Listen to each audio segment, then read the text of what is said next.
और अब बात बिहार में जारी वोट अधिकार यात्रा की। यूपी की धरती पर अखिलेश और राहुल की जोड़ी पहले भी उतर चुकी है। बिहार की धरती पर वही तस्वीर और बड़ी हो गई है। तेजस्वी यादव, राहुल गांधी और अखिलेश यादव, ये तीनों नेता एक मंच पर खड़े होकर न सिर्फ बीजेपी को घेरते नजर आए बल्कि चुनावी गणित का नया फॉर्मूला भी गढ़ते दिखे।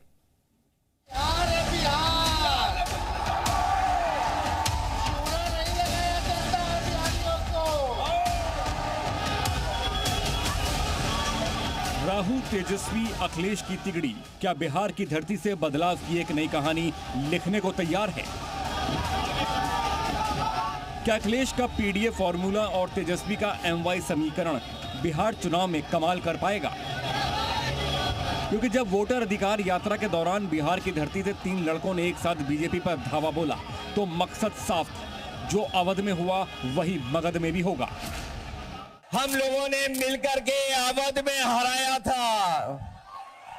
इस बार मगध में आपकी जिम्मेदारी है भारतीय जनता पार्टी को हराने के लिए। और मैं नारा देता हूं कि अब की बार बिहार से बाहर बीजेपी जाने वाली है। अब जरा अखिलेश के मैसेज को भी समझ लीजिए। साल 2024 में हुए लोकसभा चुनाव में समाजवादी पार्टी ने फैजाबाद सीट से जीत हासिल की थी। समाजवादी पार्टी के प्रत्याशी अवधेश प्रसाद ने बीजेपी प्रत्याशी लल्लू सिंह को 55,000 वोटों से हरा दिया था और इस जीत में अखिलेश का पीडीए फॉर्मूला काम आ गया था। एक बार फिर अखिलेश यादव वोट चोरी का मुद्दा बनाकर बीजेपी और चुनाव आयोग को घेर रहे हैं, तो तेजस्वी से लेकर राहुल तक केंद्र और बिहार सरकार पर हमलावर हैं। इन्होंने महाराष्ट्र में चुनाव चोरी किया, हरियाणा में किया, लोकसभा में किया, मगर हम बिहार का चुनाव इनको चोरी नहीं करने देंगे। हम लोगों ने मिलकर के अवध में हराया था। इस बार मगध में आपकी जिम्मेदारी है भारतीय जनता पार्टी को हराने के लिए।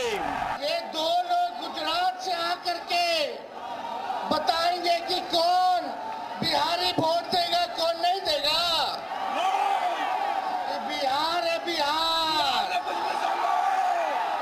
चूना नहीं लगाया जाता है बिहारियों को। कांग्रेस, एसपी और आरजेडी तीनों ही जानते हैं कि अगर बिहार में पिछड़ा, दलित और अल्पसंख्यक एक साथ आ जाएं और यादव वोट छिटके नहीं तो फिर बिहार फतेह का प्लान कामयाब हो सकता है। लिहाजा वोटर अधिकार यात्रा के आखिरी रण में अखिलेश यादव को भी उतारा गया है। अखिलेश यादव का इस यात्रा में शामिल होना विपक्ष को एक मजबूत संदेश देता है। ये साफ करता है कि आने वाले चुनाव में समाजवादी पार्टी अकेले लड़ने की बजाय बड़े विपक्षी गठजोड़ का हिस्सा बनने रहना चाहती है। साथ ही यात्रा के दौरान अखिलेश के शामिल होने से यादव वोटर को क्लियर मैसेज है कि अखिलेश यूपी ही नहीं देश के बड़े यादव नेता हैं। यही नहीं, अखिलेश यादव बिहार के जिन जिलों में यात्रा में शामिल हुए हैं वो यूपी से लगा जिला है और उन इलाकों में समाजवादी पार्टी की पकड़ मजबूत है। अखिलेश के आने से न केवल बिहार में आरजेडी को इसका फायदा मिल सकता है, बल्कि अगर इन इलाकों में विपक्ष की जीत होती है तो बिहार से मिशन 2027 को भी बल मिलेगा। यानी यूपी में 2 लड़कों की जोड़ी के बाद बिहार में 3 लड़कों की तिगड़ी बिहार से एक नई सियासी स्क्रिप्ट लिखने को तैयार है, जो आने वाले यूपी चुनाव का एजेंडा भी सेट करेगा। ब्यूरो रिपोर्ट, जी मीडिया।